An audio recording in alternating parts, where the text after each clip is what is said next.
The Lord be with you. Good day, everyone. Today is Wednesday, a day dedicated to our patron and protector, Saint Joseph.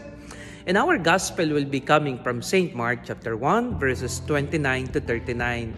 The gospel is all about the healing of the mother-in-law of Simon Peter. And after that, they brought more people to be healed, those people who have been possessed by evil spirit and all kinds of diseases. But Jesus left early in the morning to pray, and they were looking for him. But Jesus said, I should also go to other places, because for that purpose I was sent by the Father. Jesus Christ was very clear in his mission.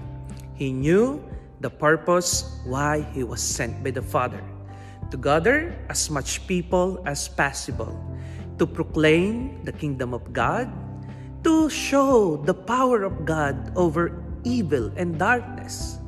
But he needs other people who will continue his work.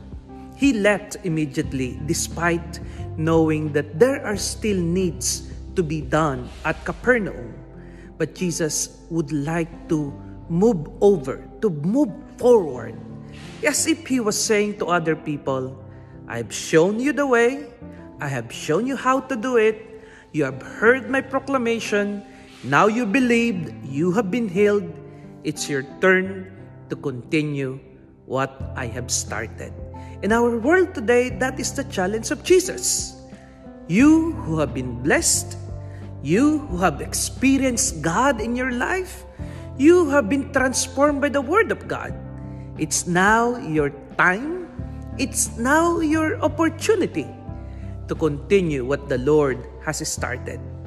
All of us priests, we know in ourselves that we are not doing a new mission. We are not establishing a new kingdom.